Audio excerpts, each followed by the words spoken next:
Hello बच्चों, मैं doctor Navneet Verma, सहाचार्य राजकीय कन्या महाविद्यालय श्री गंगानगर। आपको विदित है कि हम हमारे बीए फर्स्ट ईयर हिंदी में कबीरदास पर चर्चा कर रहे थे पिछली वीडियो में। आज हम लेते हैं गुरुदेव को अंग। इसमें कवि कबीर ने गुरुदेव की महिमा मंडित की है।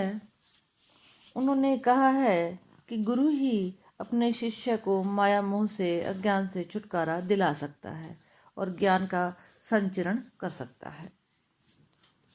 सतगुरु की महिमा अनंत, अनंत किया उपकार, लोचन अनंत उघाड़िया, अनंत दिखावन हार।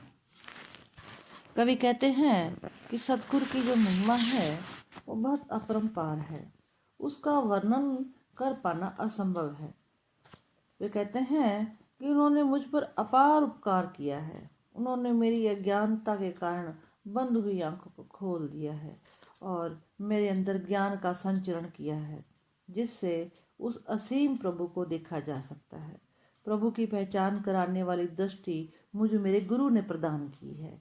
उन्होंने ऐसा करके मेरे पर बहुत बड़ा उपकार किया है। यहाँ सामाजिक जीवन में कुछ लोग भौतिक लाभ को महत्व देते हैं, परंतु ज्ञानी लोग सतगुरु का उपकार मानते हुए उसके प्रति सदैव कृतज्ञ बने रहते हैं। सतगुरु बपुरा क्या करे, जो सिखी माही चूक, भावे तू प्रमोधी ले, जू वंशी बजाई फूक। यहाँ कबीर बता रहे हैं कि यदि शिष्य में ही दोष है तो वे गुरु की शिक्षा का मन माना अर्थ निकालते हैं और गुरु भी उस शिष्य को सुधार नहीं सकता। उसका उत्थान कैसे हो सकता है, उसका विकास नहीं हो सकता। जो शिष्य के बताए हुए मार्ग पर ना चल के मन माने मार्ग पर चलते हैं तो वह पतन की ओर जाता है। ऐसा शिष्य कभी तरक्की नहीं कर सकता, कहते हैं कबीरदास जी। और गुरु को अधिक महत्व दे रहे हैं और कह रहे हैं कि शिष्य में अगर खोट है तो योग्य गुरु भी उसका हित नहीं कर सकता। वे कहते हैं कि बेचारा सतगुरु भी तब क्या करे जब उसके शिष्य में ही खोट है। जैसे वंशी बजाने वाला फूंक मारकर मनचाहा राग निकाल लेता है, वैसे ही यदि शिष्य योग्य गुरु की शिक्षा का मन माना अर्थ निकाले तो उसे गुरु भी नहीं सुधार सकता। ऐसे शिष्य का उत्थान गुरु नहीं कर सकता। शिष्य में भी गुरु के प्रति पूर्ण निष्ठा होनी बेहद आवश्यक है। गुरु का सतगुरु होना आवश्यक नहीं है, शिष्य का भी योग्य होना आवश्यक है। सतगुरु सांचा सूर्यवा, ताते लोही लुहार, कसनी दे कंचन किया, ताय लिया तत्सार।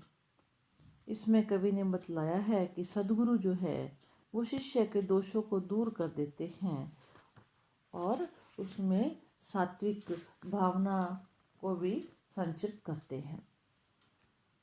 सतगुरु द्वारा शिष्य की भलाई के लिए किए जाने वाले कार्य पर कवि प्रकाश डाल रहे हैं। कबीर उसकी महत्ता को प्रतिपादित कर रहे हैं कि सतगुरु शिष्य के विकार दूर करने के लिए लुहार और सुनार की तरह आचरण करता है। लोहार लोहे को तप्त कर उसे पीट पीट कर इच्छा अनुसार आकार दे देता है। सदगुरु शूरवीर की तरह शिष्य रूपी लोहे को साधना रूपी अग्नि में तपाकर उसे इच्छानुसार मोड़ देता है, उससे अपनी इच्छानुसार आचरण कराता है। सुनार जैसे सोने को कसौटी पर परख कर उसके भीतर के सार तत्व को अपने पास रख लेता है और उसे खरा सोना बना देता है। उसी प्रकार सदगुरु शिष्य के दोष को दूर करता है और उसके भीतर के सार तत्व को बचा लेता है। पूरे सुपरचा भया सब दुख मेल्या दूरी, निर्मल किहनी आत्मा ताथे सदा हजूरी। इस प्रस्तुत साखी में कवि कहते हैं कि ब्रह्म के साक्षात्कार जो है वो यानी कि ब्रह्म से साक्षात्कार वो गुरु ही करवा सकते हैं। गुरु की कृपा अगर पड़ती है शिष्य के ऊपर तभी परमात्मा से साक्षात्कार संभव है, कबीरदास जी कह रहे हैं कि गुरु कृपा से मेरा पूर्ण अर्थात ब्रह्म से परिचय हुआ। उसके प्रभाव से मैंने अपने सारे दुख दूर कर लिए, अर्थात मैं दुखों से मुक्त हो गया। मेरी आत्मा निर्मल हो गई, सांसारिकता का कोई प्रभाव नहीं रहा। उस स्थिति में मैं अब सदा ब्रह्म के साक्षात्कार में लीन रहता हूँ। यहाँ कबीर ने बतलाना चाहा है कि ब्रह्म का साक्षात्कार करने में गुरु का मार्गदर्शन सहायक होता है, वही ब्रह्म का परिचय कराता है। ब्रह्म का साक्षात्कार होने पर दुख नहीं रहते हैं। धन्यवाद।